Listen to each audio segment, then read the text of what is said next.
Sobre estas piezas había unas 12 o 15 capas de pintura que nunca habían sido raspadas. No se podía ver nada, ni la hoz, ni el martillo, ni ningún tipo de patrón. Pero cuando empiezas a quitar las capas, comienzas a ver todo. Es un recuerdo que guardaré toda mi vida. Siempre recordaré cuánto me gustaba y lo bonito que era. La fuente. Nunca habíamos visto nada así. Todo parecía hecho de oro.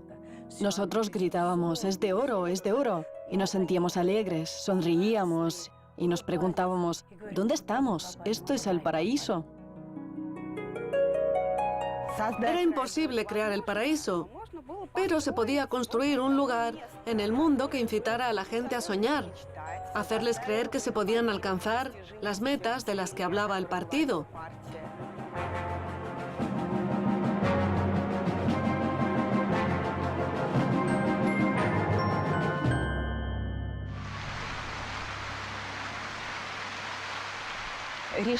La decisión de crear en la Unión Soviética un centro nacional de exposición agrícola se tomó en 1935. Era el mensaje que querían transmitir al país prácticamente destruido por la guerra civil y que había pasado por una hambruna terrible. Llevar a cabo un proyecto de tal envergadura requería valentía. El primer autor del plan general, el arquitecto encargado de dirigir el proyecto y la construcción de los pabellones, era Vyacheslav Oltarshevsky. En 1938 fue cesado, sometido a represión y exiliado a Vorkuta. Según el primer plan general para el centro de exposiciones que diseñó Oltarshevsky, la plaza de la mecanización debía ser el punto central de todo el complejo de exhibiciones. Al parecer, ese fue uno de los errores que tuvo que pagar.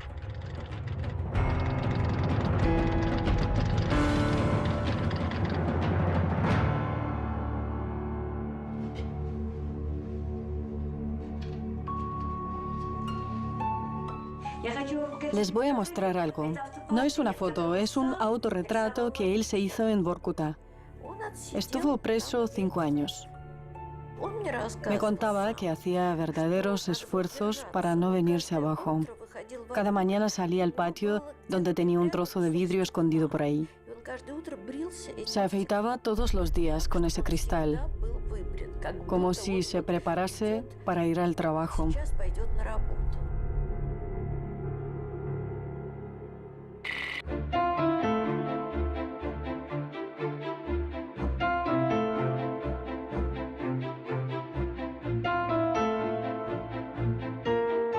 Al principio el plan era inaugurar la exposición en 1937 para conmemorar el aniversario de la Revolución, el 20º. Pero cuando en 1938 la inauguración se pospuso una vez más, la construcción pasó a manos del Gulag, la Dirección General de Campos de Trabajo, y fue así como trabajaron aquí varios miles de convictos.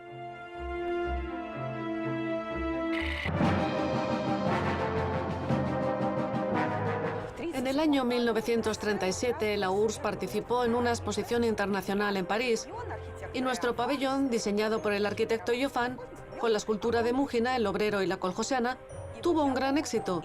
Yo creo que esto influyó en la decisión de perfeccionar, de magnificar este proyecto y hacerlo todavía más monumental.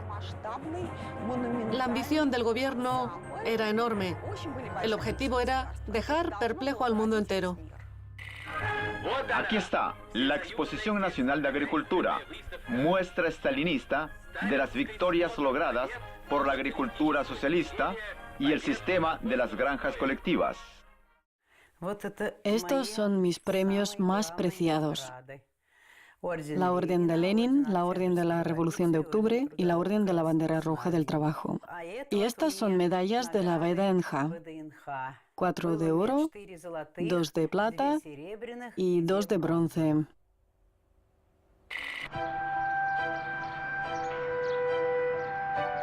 Trabajábamos gratis prácticamente. Una jornada de trabajo se valoraba en una cucharada de harina o aceite y listo. No había nada más.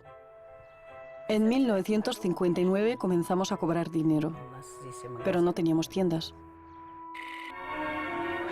La Exposición Nacional de Agricultura, En una gran superficie se han desplegado los pabellones dedicados a la nueva aldea soviética, la administración de las granjas colectivas, la Casa de la Cultura, una tienda rural y la Casa del Té. No puedo explicar la felicidad que sentía. ¿Qué otra oportunidad podríamos tener de sentarnos en un restaurante como personas de verdad? Éramos felices sentados en el restaurante.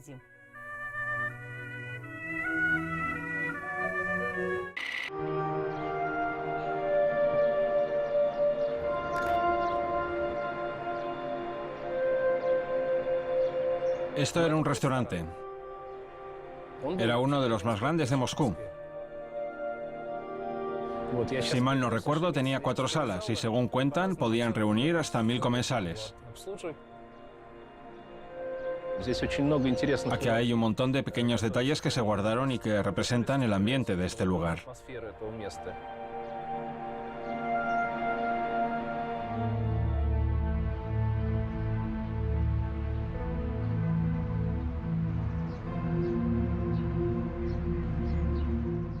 Este es el Teatro Verde. Era uno de los lugares preferidos por la gente y cuando la VDNJ estaba abierta era uno de los sitios más visitados de la exposición.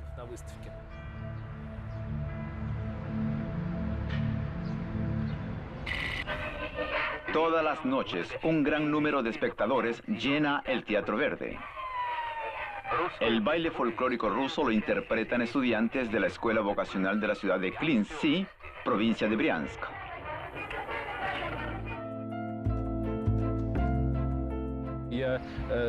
Yo vivía cerca de aquí cuando iba a la escuela.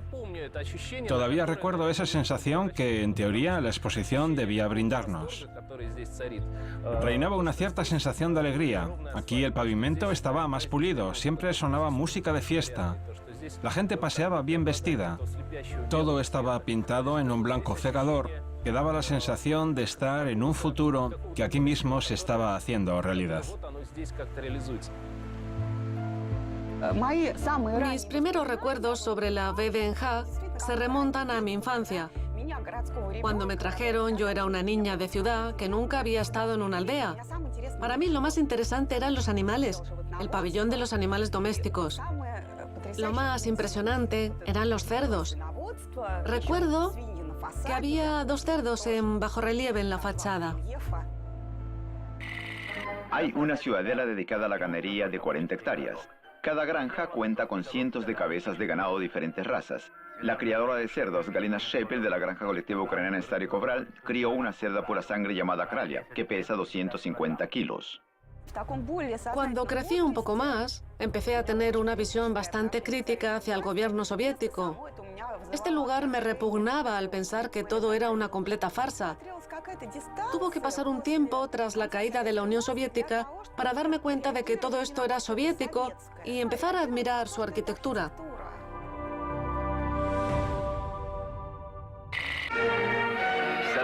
Desde cualquier rincón de la Exposición Nacional de Agricultura, se puede ver el pabellón de la mecanización y la electrificación agrícola. Es uno de los edificios más grandes de la exposición. La agricultura socialista es la más mecanizada del mundo. Tenía que ordeñar a mano 1,5 toneladas de leche al día. Teníamos que llevar el forraje para el ganado nosotras mismas y una caja pesaba 70 kilos. Era una caja por vaca y yo tenía 100 vacas, de modo que tenía que traer 100 cajas. También tenía que llenar 100 baldes de remolacha cortada, pero si te esforzabas mucho y trabajabas bien, te mandaban a Moscú, a la VDNJ.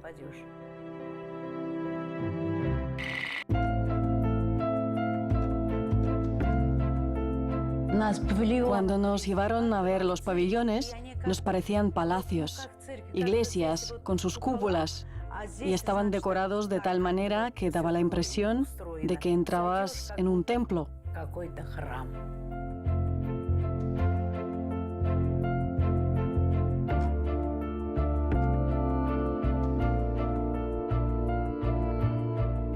De todos los pabellones dedicados a las repúblicas soviéticas, el último en construirse fue el pabellón de la República Socialista Federativa Soviética de Rusia. Cuando te acercas a él parece una iglesia romana del siglo XVII. Al cruzar el pórtico con columnas, en los muros ves pinturas que representan a ciudadanos soviéticos, niños, y hay un retrato de Lenin en el centro.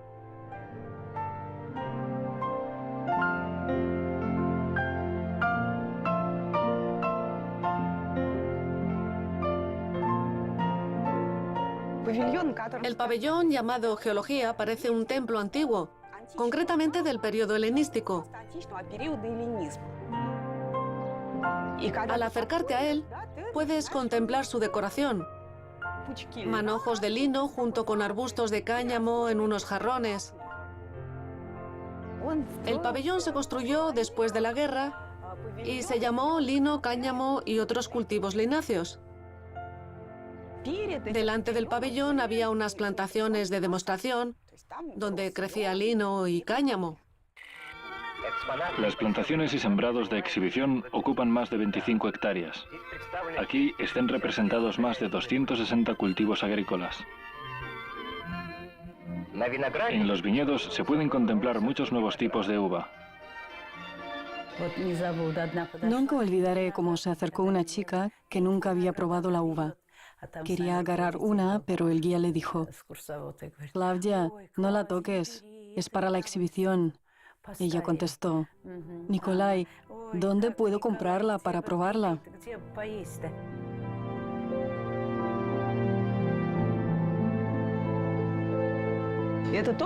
Esta imagen debía satisfacer a los ciudadanos del país, inspirar a las personas que llevaban una vida muy dura en la pobreza, pero también estaba destinada al mundo exterior. La Exposición Nacional de Agricultura recibió la visita de una delegación del Partido Laborista Británico presidida por el señor Clement Attlee.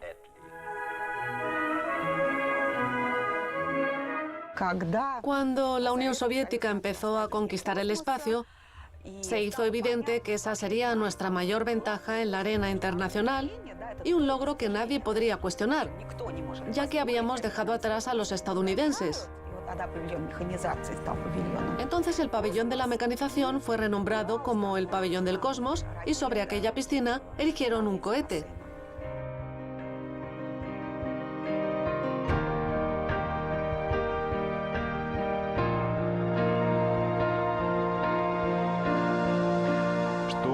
Lo que más me sorprende es cómo en 10, 15 años lograron hacer de un monumento dedicado al esplendor y al potencial del país algo totalmente contrario.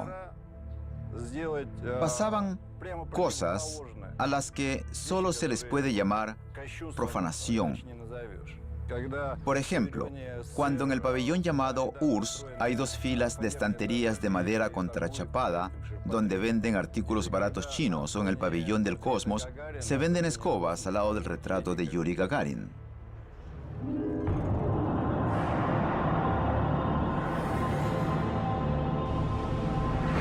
Todo el territorio del parque estaba en condición lamentable. Teníamos la opción de cerrarlo por muchos años para ir restaurándolo poco a poco, pero nuestra decisión fue otra.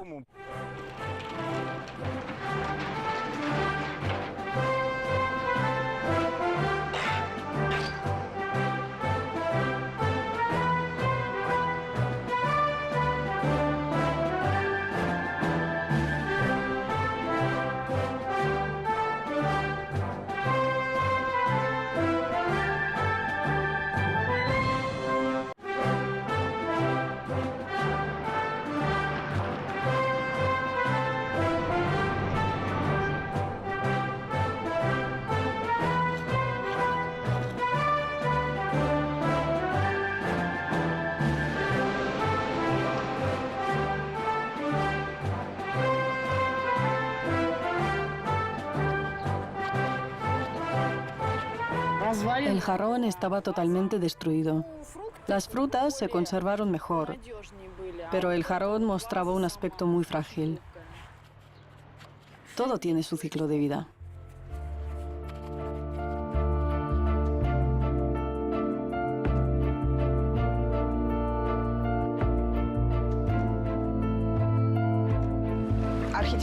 El estilo arquitectónico empleado en este complejo Es una muestra contundente de la directriz obligatoria para todos los arquitectos soviéticos denominada el realismo socialista en la arquitectura. Es decir, se inspira en todo lo mejor que tiene la arquitectura del pasado, pero sin repetirla al pie de la letra. El resultado es una conglomeración absolutamente fantástica. A un edificio con aspecto de templo se le agregan elementos que incluso pueden causar gracia.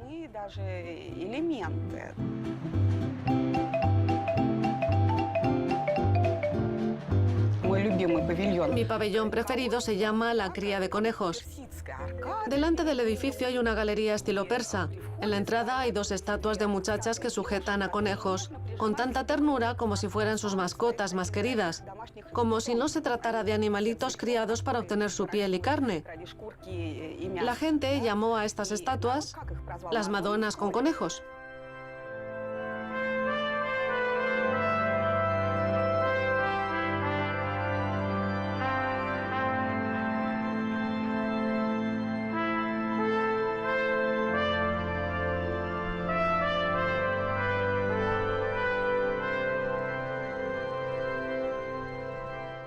Quien haya estado aquí una vez no dejará de sentirse atraído toda su vida.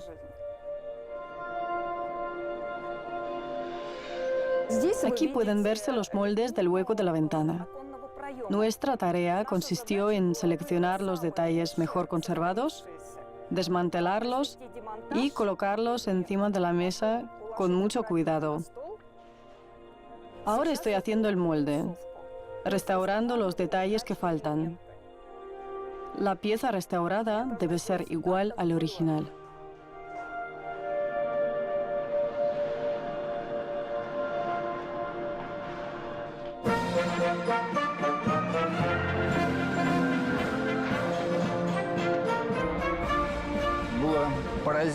Era increíble descubrir que los edificios de forma cúbica, sin personalidad, a los cuales estábamos acostumbrados, conservaban detrás de una pared falsa diferentes fachadas maravillosas, hermosos moldes y magníficas estatuas.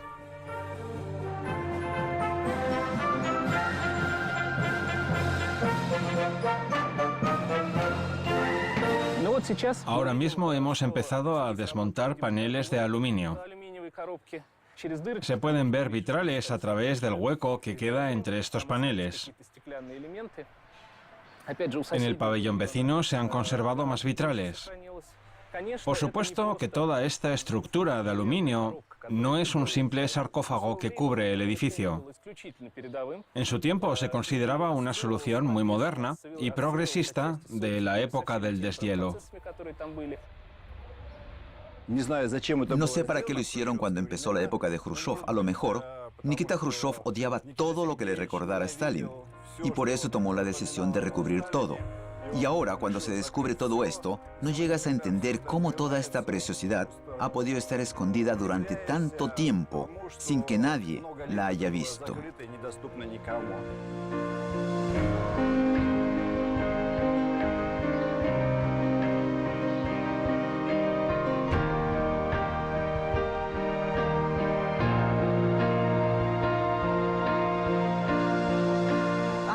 El conjunto de edificios de 1939 tenía un diseño más simple.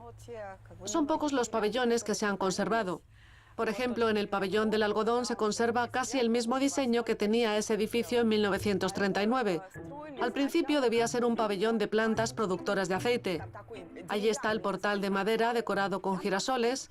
Esto se llamó el Movimiento de Artes y Oficios.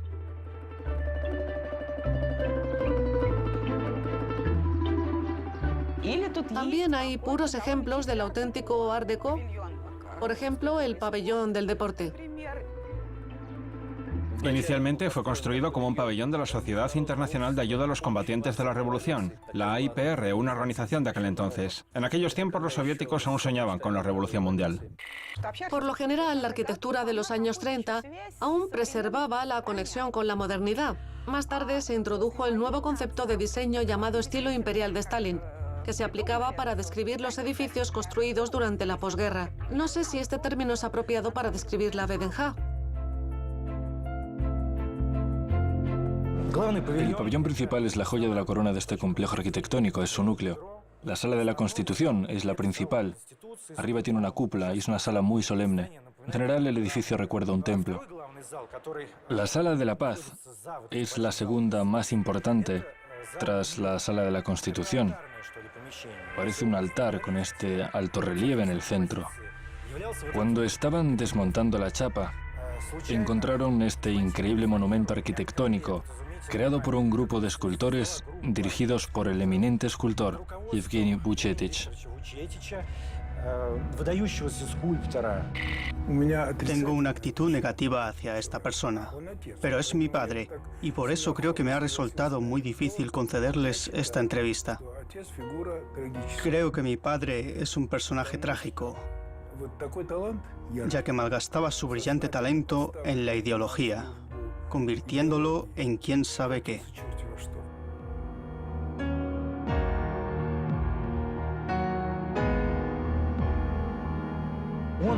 Él creó un retrato del pueblo soviético. Y ahora redescubrimos el retrato del pueblo soviético, como si fuera una especie de obra de la antigüedad, hallada por arqueólogos y, en mi opinión, esta obra está hecha para que la amemos. Semejante fondo dorado se usaba en mosaicos e iconos para representar el reino de Dios en el cielo. Y esto aquí, tal vez, representa el reino de Dios en la tierra. Tuvo lugar la situación de una religión por otra, mientras que la nueva es, curiosamente, algo puramente pagano. Estas obras de estilo imperial estalinista inspiran muchísimo miedo. Y son totalmente inhumanas. Ahí el hombre es sustituido por una función. Todos ellos son puras funciones vestidas de uniforme militar o de bata de cultivador de algodón con un entusiasmo falso en sus caras. No soporto verlo. Por otra parte, sería un acto de vandalismo tirarlo. ¿Alguien lo creó? Por supuesto. Si tratamos estos monumentos con cierta actitud subjetiva, se puede llegar a cualquier conclusión. Para mí, no se trata del infierno ni del paraíso. Es uno de los mejores lugares de Moscú que requiere tremenda atención y un gran trabajo para restaurarlo. Y no estamos hablando de restablecer ciertos elementos de algún régimen, sino de restaurar lo que ha sido creado por los mejores pintores y escultores de nuestro país.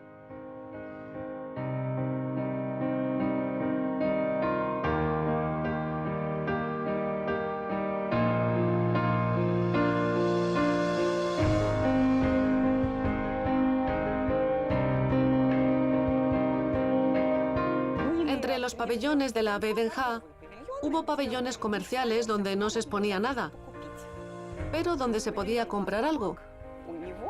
Por ejemplo, aquí tenemos el pabellón Glaftabak, industria del tabaco, diseñado al estilo turco. Otro, tal vez el más impresionante de los pabellones comerciales, es el pabellón de Glafmyaso, que luego pasó a llamarse industria de la carne. Ese sí es un pabellón espectacular, con columnas gigantes, un pórtico y en la cima se erige un toro poderosísimo, contenido por un hombre igual de heroico mediante una cadena. El pabellón es de 2 pisos. Abajo se ubicaba una tienda donde se podían adquirir todo tipo de productos cárnicos y el piso de arriba lo ocupaba un restaurante. Las salas del segundo piso todavía mantienen intacto su decorado. Son todo un esplendor inesperado. Si no cuidamos de esto, entonces, ¿qué es lo que hay que cuidar y restaurar en nuestro país? En un territorio tan pequeño se concentran tantos objetos de cultura y monumentos.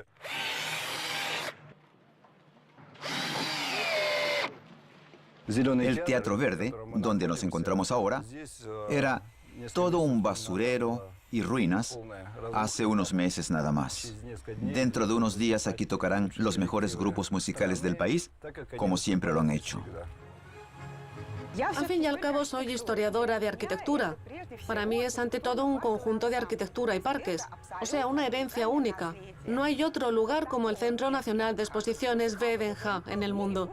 Es realmente un monumento que conmemora a esa nación única, un experimento social único. Y me parece que también hay que apreciarlo por el hecho de que les costó muchísimo a todos los ciudadanos de la Unión Soviética. no rinde homenaje solamente a las ambiciones de las autoridades soviéticas, sino al pueblo también.